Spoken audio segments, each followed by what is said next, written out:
దేవుని మాట కార్యక్రమానికి ప్రతి ఒక్కరిని ప్రేమపూర్వకంగా ఆహ్వానిస్తూ ఉన్నానండి. దేవుని పెట్ట ప్రతి ఒక్కరికి వందనాలు.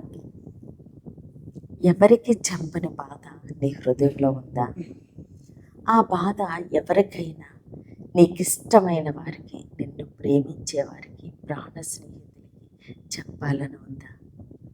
చెప్పిన అర్థం చేసుకుంటారో చేసుకోరు అని ఒకవేళ చెప్పాలి అన్న ఆ బాధతో మాటల రాక కళ్ళంట కన్నీళ్ళు వస్తూ ఉన్నాయా? ఎవరికి చెప్పుకోలేక ఒంటరిగా ఉండి గదిలోకి వెళ్ళి తలుపు వేసుకుని దుప్పటి కప్పుకొని ఎవ్వరూ చూడటం లేదని కన్నీరు విడుస్తూ నీ హృదయ భారంతో దుఃఖపడుతుండగా ఆ దుఃఖాన్ని దేవుడు చూస్తున్నారు. నీ హృదయంలో నువ్వు పడుతున్న భరించలేని ఆ బాధని దేవుడు చూస్తూ ఉన్నారు. నువ్వు మౌనంగా కాచిన కన్నీరు దేవుడు చూస్తున్నారు. ఆ భారంతో నువ్వు పెట్టిన మొర్ర దేవుని ఎద్దకు చేరింది. దేవుడు వింటూ ఉన్నారు.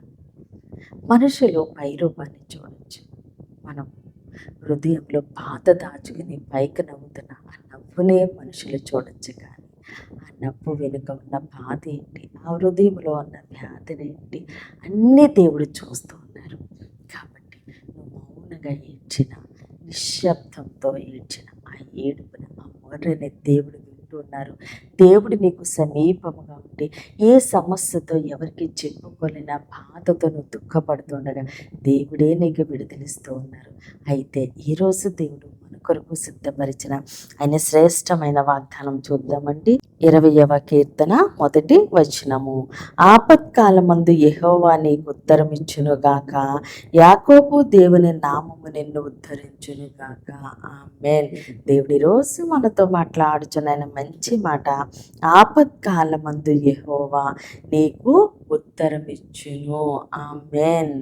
ఇప్పుడండి ఆపత్కాలమందు, నిజం చెప్పాలంటే ఆపత్కాలంలో అందరూ దూరం అయిపోతారు.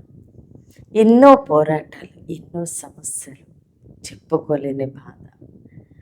అయితే అలాంటి సమయంలో దేవుడు మనకి సమీపముగా ఉండి మనము చేస్తున్న ప్రార్థనకి, మనం పెడుతున్న మొర్రకి, మన కన్నీటికి, మన ఉపవాస ప్రార్థనకి, మన యొక్క నిరీక్షణకి, నమ్మికి, విశ్వాసమునకు దేవుడు సమాధానం ఇవ్వబోతున్నారు. కాబట్టి ఆపత్కాలంలో మన దేవుడి మనకి విడుదల అనుగ్రహించబోతున్నారు, సమాధానం ఇవ్వబోతున్నారు. మనుషులు పారిపోతారండి, ఎందుకంటే ఏదైనా సహాయం చేయవలసి వస్తుందని. కానీ మన దేవుడు మనకి సమీపంగా వచ్చే దేవుడు, మనల్ని లేవనెత్తే దేవుడు, విడుదలిచ్చే దేవుడు, మన కన్నీరు తుడిచే దేవుడు. ఏ విధంగా అంటే మనుషుల్లాగా పై మాటలు చెప్పి కన్నీళ్లు తొడవడం కాదు, కానీ దేవుడు ఆయన ఏ విషయంలో మనం బాధపడుతున్నామో ఆ కార్యాన్ని దేవుడు జరిగించి, విడుదలిచ్చి, స్వస్థత ఇచ్చి, దీవించి, ఆశీర్వదించి, లేవనెత్తి మనకి దేవుడు కన్నీరు తుడుస్తూ ఉన్నారు. కాబట్టి మనం చేసిన ప్రతి ప్రార్థనకి దేవుడు జవాబిస్తున్నారు. ఆపత్కాలంలో మనం పెట్టిన మొర్ర, మనం చేసిన ప్రార్థన దేవుని సన్నిధికి చేరుతూ ఉంది. దేవుడే ఉత్తరం ఇస్తూ ఉన్నారు. కాబట్టి మనుషులు ఎంత ఎన్ని మాటలు చెప్పుకున్నా, ఎంత కన్నీరు కాచినా, ఎంత బాధ వెళ్ళబుచ్చుకున్నా, ఏ విధంగా వాళ్ళని ప్రాధేయపడినా, సహాయపడినా అన్నీ వ్యర్థమేంటి. కానీ అదే దేవుని సన్నిధిలో ఆయన పాదాలు పట్టుకుని మన గుండెల్లో ఉన్న బాధ వేదన దేవుని సన్నిధిలో కుమ్మరించి ఆయన పాదాలు పట్టుకుని కన్నీరు విడిచేమనుకోండి, అయ్యా నువ్వే నా దిక్కు, నీవే నా సహాయకుడు, నువ్వే లేవనెత్త, నువ్వే విడుదల ఇవ్వాలని మనం ఆపత్కాలంలో దేవునికి మొర్ర పెడుతుండగా దేవుడే మనకి విడుదల అనుగ్రహించబోతున్నారు. కాబట్టి ఆపత్కాలంలో మనం దేవునికి మొర్ర పెడదామండి. దేవుడు ఉత్తరం ఇస్తూ ఉండగా సమస్త ఘనత, మహిమ, ప్రభావాలు మనము దేవునికే చెల్లిందామండి. కొద్దిమటులో దేవుడు మన వెనుకల్లో దీవించి ఆశీర్వదించును గాక. ఆమెన్. ప్రేయర్ చేసుకుందామండి. అందరూ కనులు మూసుకుని ప్రేయర్లోకి బాగుంచండి. మహోన్నతుడ, మహాగరుడ, పరిశుద్ధుడా, నీకే స్తోత్రాలు, వందనాలు దేవా. తండ్రి ఇచ్చిన వాగ్దానం నా మా జీవితాల్లో నూరింతలుగా ఫలించును గాక. దైవజనుల వారి కుటుంబాలు, సంఘాలు, పరిచర్యలు యేసు నామములో నామంలోనే దీవించబడును గాక. యెరూషలేముకి యేసు నామంలోనే క్షేమము కలుగును గాక. ఈరోజు పుట్టినరోజు పెళ్లి రోజు జరుపుకుంటున్న ప్రతి ఒక్కరికి ఈ సంవత్సరం ఒక ఆశీర్వాదకరముగా ఉండును గాక.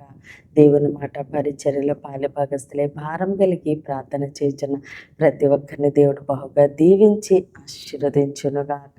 యవ్వన బిడ్డలకి యేసు నామములో మంచి భవిష్యత్తు కలుగును గాక. వివాహాలు కావాల్సిన బిడ్డలకి యేసు నామములో ఘనమైన వివాహములు జరుగును గాక. మోయబడిన ప్రతి గర్భము యేసు నామములోనే తెరవబడును గాక. అనారోగ్యంతో ఉన్న బిడ్డలకి యేసు నామములో సంపూర్ణ స్వస్థత విడుదల కలుగును గాక.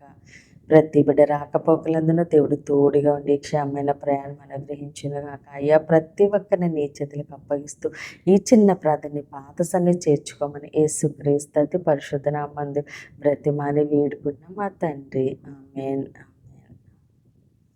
దేవుడు మిమ్మల్ని మీ కుటుంబాన్ని దీవించి ఆశీర్వదించును గాక. ఆమేన్.